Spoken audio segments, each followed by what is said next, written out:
Hello, and welcome to today's My Journey class chat. My name is Catlea Ramos, and I'm going to be your host for today's chat. A little bit about myself. I'm actually a software engineer at code.org, which means I get to basically code all day. So first of all, thank you to all the teachers and the students out there for joining us today. Teachers, just so you know, we have enabled live captioning for all of our class chats today and going forward. So you'll see that on the screen.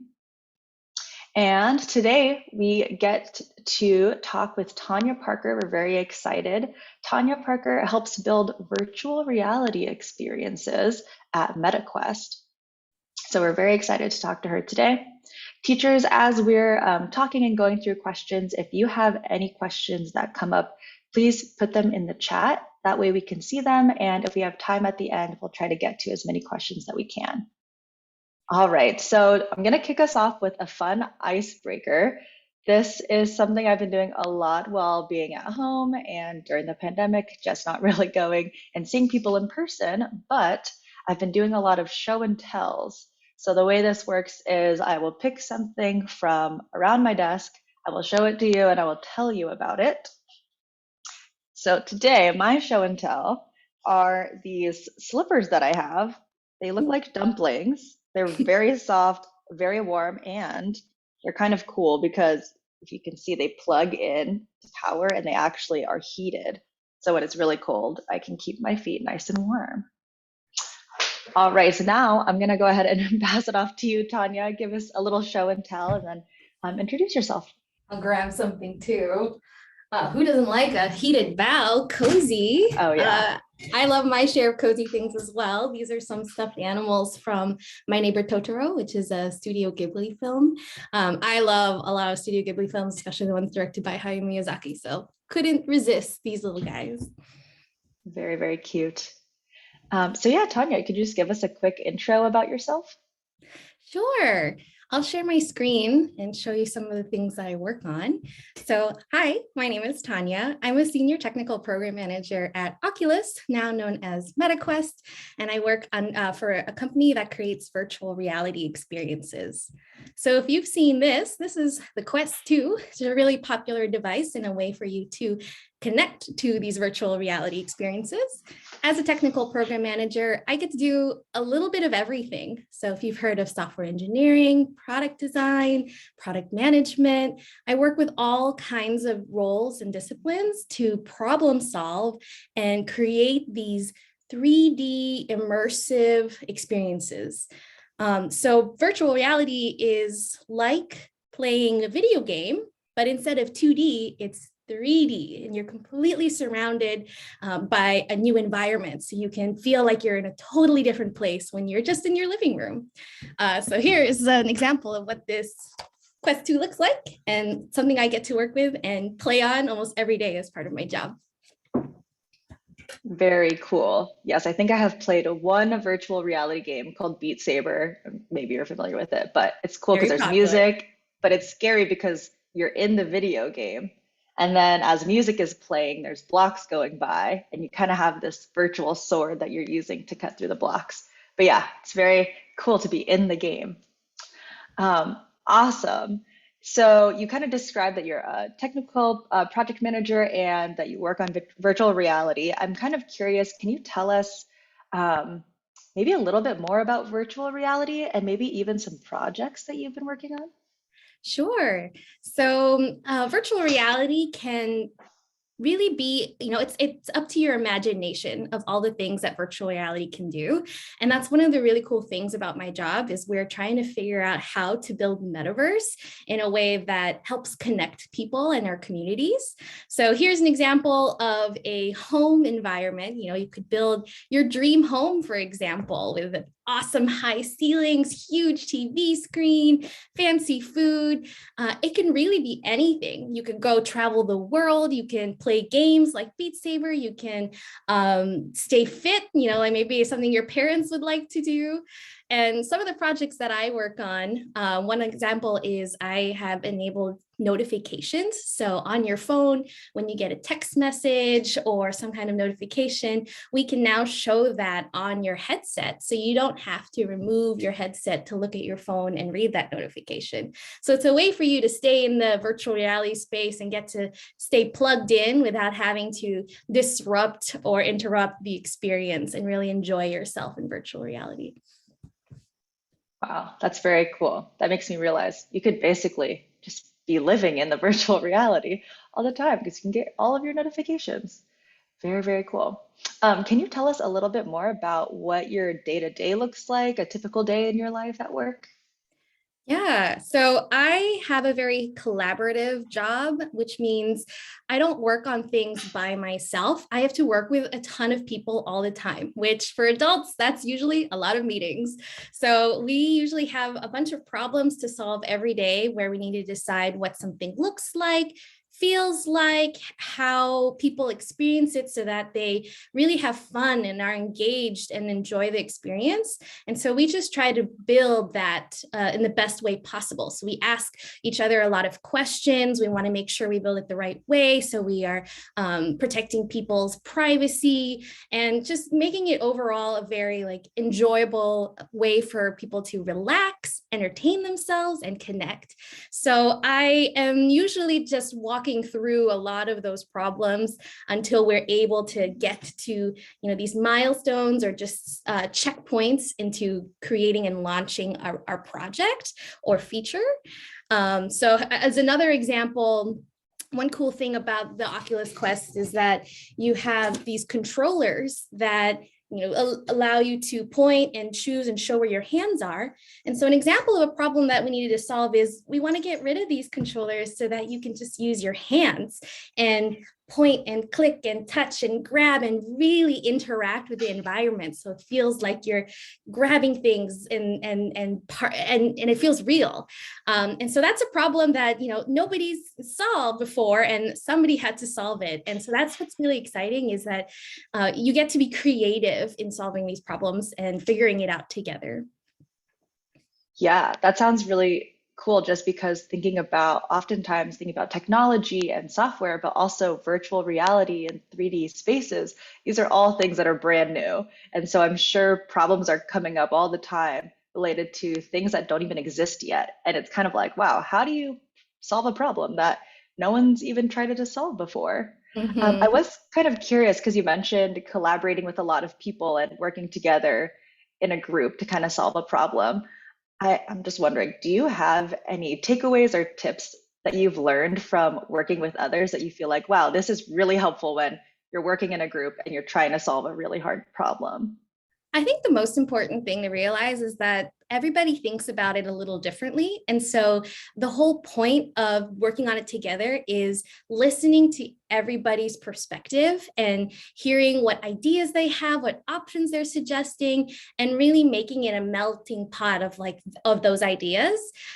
So it's being flexible to hearing a different thinking or point of view, hearing other ways to approach the problem, other ideas. So just being open and listening to each other and just kind of going through each of the ideas and suggestions so that you can weigh the pros and cons, or what we call trade-offs in the industry. And then that way that can help you make a choice together versus having to always have one person pick, for example. But sometimes it helps to have a leader or a manager who really can drive the conversation. But I think what makes this kind of role so much more rewarding is that we can do this together. That's awesome. So I'm hearing that sometimes it's actually more helpful when you're problem solving or you have something you don't know the answer to actually include more people because, like you mentioned, you get more perspectives and you get a lot of people seeing it from different points of view. Yeah, I definitely agree. That comes up in my day to day a lot too. Yeah, and the Definitely more more diversity you helpful. have with your coworkers and the people that you hire, the more that you can represent the people that you are creating this for, because virtual reality is for everyone, for anyone, and we want to make sure that it works for all kinds of people. Awesome. Yeah, it's great that that's all top of mind for you, including as many people as you can. Great. What do you love about your job? What's awesome about your job? What's awesome? It is really exciting to be able to create these experiences that millions of people can use and enjoy. So something that feels like, oh, I'm just deciding this small piece or building this little feature, it really makes an impact on people's lives and how they get to relax at the end of the day, or how they get to connect with their friends. You know, something with the pandemic is thankfully video conferences has become more norm, and people are like having like birthday parties and sorts of things virtually. And so we hope that virtual reality can have that same build that same bridge. So it's really exciting to be able to build that next step. But I also really like that having a job like this enables me to do a lot of other things in my life. Like I get to have a really great work-life balance and enjoy life. So I live in Seattle and I do a lot of outdoorsy things like hiking with my dog. I have a corgi. I tried my first triathlon last year.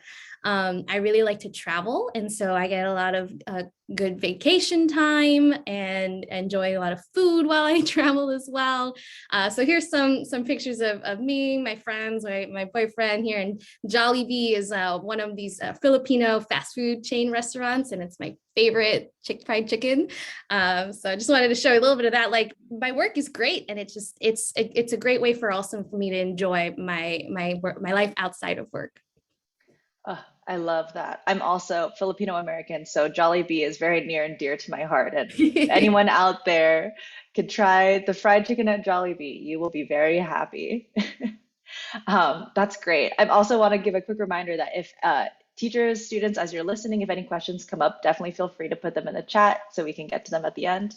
If you have any questions about anything Tanya has mentioned so far, definitely please do ask those questions. We'd love to hear them. Um, cool. So you told us a little bit about what you love about your job, about what you love to do outside of work. Kind of curious, when you were younger, maybe even around the age between like kindergarten and I think maybe fifth grade is where some of our audiences are at. So when you were younger, what did you want to be when you grew up and why? Oh, that's a great question because I had a lot of things in mind. When I was younger, my parents really wanted me to be a lawyer. And I thought that seemed kind of cool. I watched a bunch of movies where people got to argue in court and win cases, and I felt like that would be fun. But then I realized that, you know, court's a really small part of that job. And there's a lot of more about that job that I probably wouldn't enjoy as much.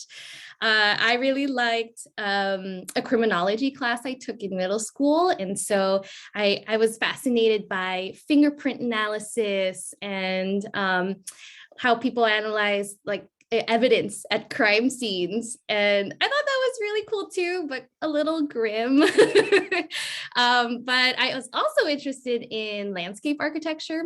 I love plants, flowers, and gardens. And I thought it'd be interesting to design places that would attract lots of birds and butterflies and just be an escape, an oasis. But eventually I found computer science and it caught me by surprise. I had not even heard of it until high school. A friend of mine wanted to take the AP computer science class and I did not know it was. And he suggested he thought it might be fun for me. I was like, why not? I'll give it a try. And I loved it. I just completely loved it. I enjoyed it because it was such a great mix of that creative side and analytical side where I really loved math and science, but I also felt artistic, and computer science kind of just lets you use all of those skills when you're creating things. So when I applied for college, I applied to half schools in business just in case. That's sort of what my mom was like, well, in case, you know, you don't like computer science, business is a safe option, and half the school's computer science. And I eventually accepted University of Southern California computer science computer engineering degree. And then I freaked out during my welcome week. I was hearing all kinds of things suggesting otherwise, like people saying that all the jobs would be outsourced. You're not going to have a job out of college. And eventually I found that that was completely untrue. But at the time it scared me, and I changed my major to chemical engineering because then I thought I liked chemistry, kind of related back to that criminology that I was interested in when I was much younger. Mhm. But I just wasn't enjoying myself. You just kind of feel it when you aren't happy and you're just sort of Mhm. doing the motions. And luckily in that major, I was required to take a computer science 101 or an introduction class. And it was Mm. awesome. And I had so much fun. It was like the only class I remember wanting to have extra homework just because I thought the problems were fun and I wanted to solve more of them. And I realized, what, this is what I like to do. I saw in lots of career fairs, everybody is looking for computer science majors because it's not just computer engineers, software engineers that, that major can help, but there are lots of applications and other roles like mine that a computer science Mhm. degree is super useful for. So I switched back, eventually found my way. And I started out as a software engineer at Code.org, actually, and eventually tried product management and technical program management. And this is my happy place. Long story Wow. short. But that's great because I think it really showcases that, like when I was younger, I used to think, oh, you know what you want to do when you're really young and you know what you're passionate about, and then you go to school and you study that and then you do it. And I think that your story really showcases that sometimes it's really good to try a lot of things and explore a lot of things because you never know what you're going to be interested in. I also loved hearing that, all of these things you were interested, like the problem solving from, the criminology and the creativity with the landscaping, that you found a way to explore a bunch of things and then find something that really combined it all, which I think is so true with technology nowadays because you never know what jobs are going to exist in 10 Mhm. years from now. Maybe something you really love will come up that you've never even heard of.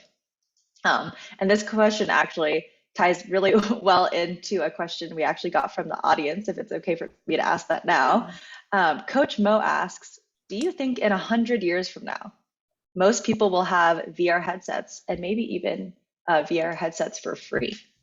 Ooh, 100 years from now. So technology evolves quite rapidly. It changes so fast that I think it's going to be completely different, not in the headset that we know of, because headsets are pretty clunky, they're heavy, you can't really use them for very long. And as we've seen with things like cell phones and computers, things will get smaller and yet perform better and faster and stronger.